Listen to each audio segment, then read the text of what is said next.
Hello everyone, Breath of the Wild has been out for a little while now, and it's almost exclusively what I've been playing over the last several weeks. Naturally, I've been spending a lot of time thinking about the storied franchise and reflecting on a series that for many, many years has been the source of a great deal of fun and challenge. Breath of the Wild feels like the ultimate expression of what a 3D Zelda game can be, and it is difficult to imagine how Nintendo will top it in the years to come. Of course, we roll back the clock all the way to the 90s, and many people were having a similar feeling about another game of the series. No, I'm not talking about Ocarina of Time. I am talking about A Link to the Past. After finishing it, people wondered, how would Nintendo ever top the experience? And the answer was, yes, 3D and Ocarina of Time. To us SNES kids, we could barely imagine such things. Maybe to answer where Nintendo can go next, we should look at how they have done it before. Long ago in Hyrule, there were legends telling of a magical golden power. It was hidden in a golden land. Many through the generations sought this power and entered the land, but none ever returned. Soon monsters began to issue forth from the golden land, and the king ordered 7 sages to steal the golden land away, never to be opened again. Ages go by, and the people forget the ancient tales. Sorcerer named Aghanim began the process of breaking the seal. He killed the king of Hyrule and began kidnapping the descendants of the sages. Zelda's time is nigh, and she calls out for a hero to help her. All Zelda games are tied to a deep lore, and this one, more than continuing that trend, set the bar for all the games that would follow. Looking at the presentation, every bit of this game is wonderful, with really only 1 or 2 exceptions. And it's sad to say that those exceptions are the main characters. Link and Zelda sprites are just, they're my least favorite representations in the entire series, at least of the games that I've played. And it's not to say again that they're bad, I just feel like that they could have been better. The designs are inconsistent in quality, I feel, over the character sprites from the other characters in the game. For example, we talk about the corrupted castle knights. They look great, and their design is so good that when Nintendo made 4 Swords Adventures, they just reused it utterly. But on the other end of the scale, again, just look at Link. Here's the hero. You look at him for the whole game. Again, it's not that he looks terrible, it's just that it's kind of underwhelming. And before anyone tells me this was a limitation of hardware or style or 16-bit or anything else, let me point out to you that there are several other games that use this style of camera and this style of system and hardware and graphics and all that sort of stuff, and their characters look, sad to say, better than this. This was not a necessity. This was a design choice, and it was just not a good one. It is not just Link either. Many of the NPCs, and as I've already mentioned, Zelda, even some of the enemies suffer from these same design flaws, while others are like the knights, just about perfect. Like I said, at the front end, all the other presentation elements are fantastic. Trees, background, plants, water. They're timeless in appearance, really. The colors are great when you flip from light and dark world. Presentation elements are fantastic. And based on the period hardware being used, they're top notch. And yes, I am nitpicking a little about Zelda and Link sprites, but there are people out there who will complain all day long about the way Wind Waker's presentation is, when it's easily one of the most consistent and timeless games in the series, but will simply overlook A Link to the Past's obvious visual flaws, even for the time it was. That being said, again, I don't want anybody to think that I think that the sprite work is awful, because it's not. It's great. It's just, I don't know, feels inconsistent at best. And you have these one sprites that look absolutely stunning, and then you have other sprites, the main sprites in the game, that just seem sort of lackluster. And I don't understand why Link has pink hair. I'm sorry. I just don't. Sound. Once again, the influence on the rest of the series in the sound and music of this game cannot be denied. The quality of the effects is top-notch for the period, with Link's falling screen being revolutionary for the time, more than just a good effect, but truly revolutionary voice in game. I love the sound of the boots charging up whenever you're using the Pegasus boots. And I love the sound of the sword clinking based on different objects that it's hitting. And I love the sound of the rain falling in the opening. And all these things are pretty revolutionary for their time. Music during the opening of the game is also a perfect example of sound design telling you all that you need to know about the stakes of a story. However, not everything is perfect once again. Mainly I would say that the alarm for Link's health is grating. I can't stand games that do this. But it still is effective. I mean, I will do whatever I can to make it stop. This game controls smoother than Rob Thomas and Santana in the 90s.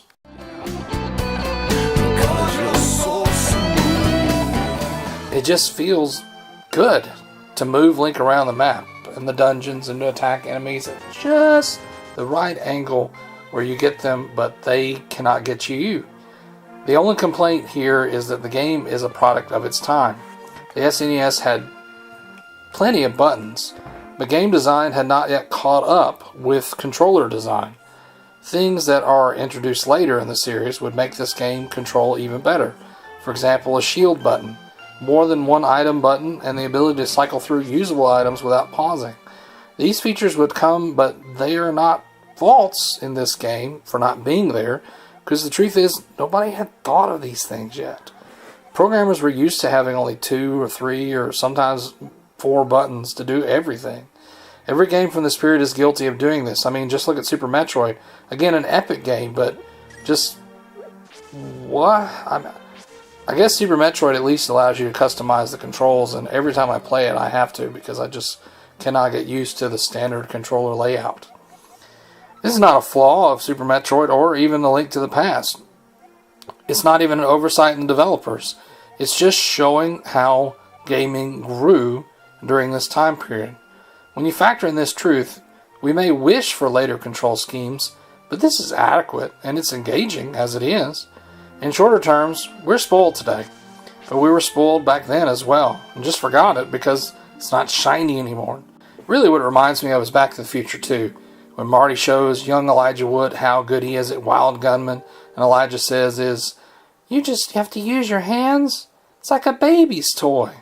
That's us today, with our advanced Joy-Cons and DualShock 4s.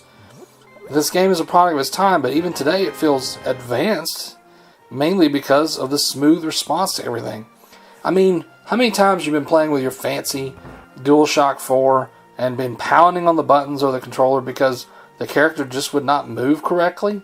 Sometimes smoothness is more important than button mapping. This section is called level design, but I mean, it's Zelda, so it's not really levels as much as it is world map / dungeon design. And the overworld is superb. And if you look at it today, compared to the Breath of the Wild map, you're going to see more than just a little inspiration for Breath of the Wild. And many other Zelda maps throughout the years. It's all here. Mountains, dungeons, castles, caves, forests, more. As I already stated, it looks great and feels connected. And this is before you unlock all the Dark World, where you find an already big world just doubled in size. What a great way to use the tech inside the limitations. And what brilliant design choice. I especially love how this game just does not hold your hand like so many other later Zelda games. And that gives it very much a feeling like Breath of the Wild as well. I've heard many people say how they love the sequel, A Link Between Worlds. And it's a good game, don't get me wrong, but I never felt challenged like I do when I play this game. And that gives it a higher replay value in my opinion, because of the increased challenge. Dungeons have depth, and sometimes the solution to a puzzle are in a totally another floor or room than the one you're in. Enemies and bosses are well designed, and the difficulty is not based on the boss just having a lot of health or hitting like a truck. Okay, none of these names are pronounceable, so I'm just going to call him the Wiggly Worm Boss. The Wiggly Worm Boss is the best example. He's not hard hitting or anything. He's not even that hard to kill. He's got a very flashy weak spot. But the arena surrounding him is full of these pits, and if he knocks you into one of them, you don't die, but you do have to start all the way over. I hated this boss so much the first time I played this game. Of course, that might be because I was emulating it. I'm sorry. I know piracy is a crime. I was young. I didn't know that piracy was a crime. I do not emulate any more. Nintendo, please don't come get me. I own 2 copies of the game that I bought legally now, so please. And I deleted the emulated copy many, many years ago. So don't come get me. I know it's Preacher Gamer. I shouldn't be emulating things, but I was young and I wasn't a preacher yet. Please excuse me. Anyway, playing it with a keyboard made this boss just, oh, it was so hard. I figured out really quickly, though, that I just was playing the boss hard. I kept trying to rush in there and just, bounce him around the way he was pushing me around, and you really just can't do that. You have to think and be patient with this boss. You got to play smarter and not harder, and beat him understanding what his design is. But seriously, he will make you break a controller before you figure him out. So, conclusion time. What do I think about this game? I love it. To me, it's everything Zelda should be. Is it my favorite in the series?